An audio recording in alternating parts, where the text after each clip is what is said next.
Hi, and welcome to Plastic Models by Regular Dude, and a quick update on a project I'm getting ready to start in conjunction with some of my other stuff. I'm going to be doing a US vehicle here pretty soon, a Tamiya M10 tank destroyer, but I want to get a little bit more practice on weathering because I'm trying some new techniques.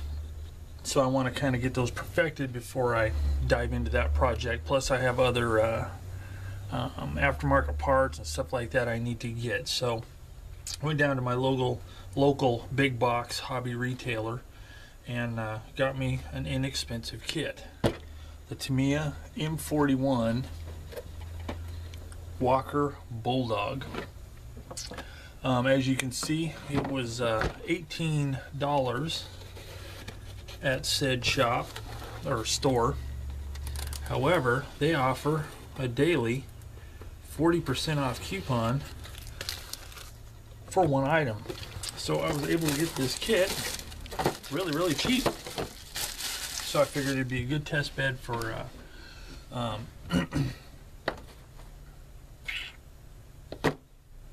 weathering techniques I haven't tried before. And to be honest, this is one of those kits that I always wanted when I was young and first getting into armor. It's just, you know, it was a Tamiya kit, and at the time it seemed kind of expensive and it wasn't readily available. So kind of killing two stones with one bird. This one will be, not only will it be a test bed, but it will also be one of what I call a nostalgia build. Something I either built or wanted to build as a kid, and I'm going to do it now. So I'm not going to go through a big old review, but we'll kind of look at the stuff in the box. Big old fat one-piece hull with decent details. Little handles. Those look pretty good. This kit was molded, if I'm not mistaken, in '75. I will verify that as I move along here. Again, decent detail, you know, molded on grab handles, but you know, hey, that was par for the course back then. Doesn't look like too much flash or anything. Hull, nice big one-piece assembly, and all the molded on suspension parts, which will ensure a nice level vehicle. And as you can see, it's obviously one of the ones that could be motorized back in the old days. The battery compartment would fit here, and the motor here, with a switch there, and you had yourself a pretty groovy little, you know, motorized tank. Not a whole lot as far as parts go. We got some figures here on the front. It boasts of the extra figures, and they would be a tank commander, which, yep, 1973. Yowza, it's older than I thought. Considering the age, the figures aren't really too bad. A little cleanup, and those will also be good because that's something else I want to really practice on. Using oil paints is working on figures. So, you know, before I dive into buying some nice expensive figures for kits, I'll be able to practice on these guys and perfect my flesh tones. That's the thing I have the most problem with, faces and stuff like that. Also in that bag is the ever popular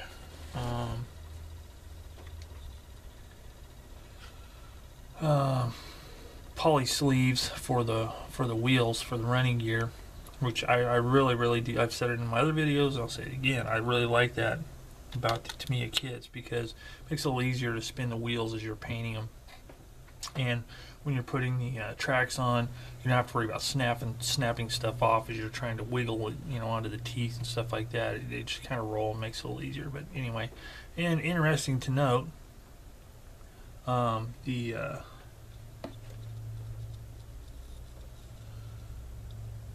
looks like this also would work for the M113.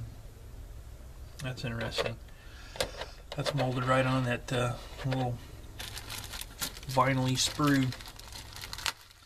So then the last bag of parts here Rear hull plate looks like the mantlets, various and sundry small parts, including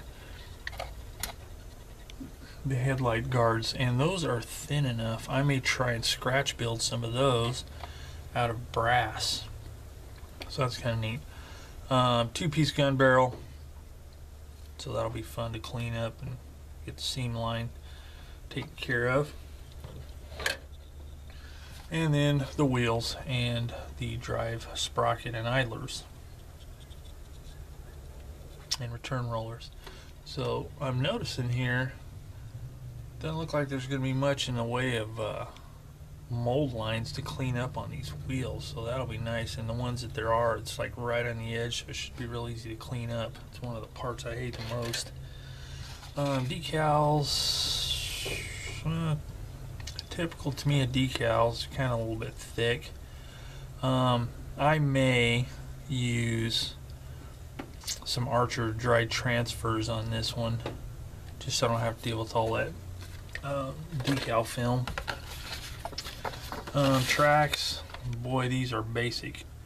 The surface detail is good, the inside detail is non-existent. It's totally flat except for the guide teeth there. But you know, that was typical for these kits because they were made to be you could run a motor in them, and you didn't want, you know, you needed something pretty substantial, and that's what these were. So, you know, but hey, for, you know, $10 kit, can't complain too much. And again, this is a test bed kind of thing, so I'm not going to be doing any crazy stuff. Typical instructions of the era. You get two sets actually, one in Japanese and one in English. And just as an interesting aside, back in the old days when these were imported by, I think it was the Model Rectifier Corporation, you could buy the kit with either or, Japanese instructions or English instructions. And oddly enough, the kit with the Japanese instructions was cheaper by a few dollars than the ones with the English instructions. I don't know if it, you know, they had to crack the boxes open, put the English instructions in, and repackage them, thereby, you know, kicking up the overhead a little bit. But so the first Tamiya kit I got, which was the old Panther D, Ausführung D, I got it with the Japanese instructions because it was a little bit cheaper, and you know, I built enough models that it was no problem because the illustrations are quite clear on what you're supposed to do. So, you know, just a little interesting bit of info there. But real basic instructions. You got looks like 8 steps. Step 8 being the figure, so there's not a whole lot of stuff going on here.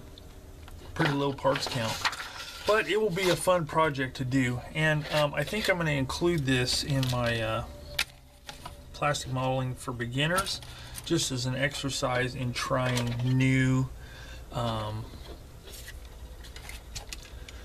weathering techniques, experimenting, getting out of the comfort zone and trying some new stuff.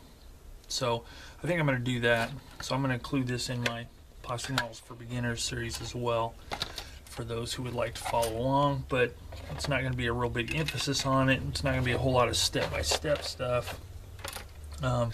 Mainly it will be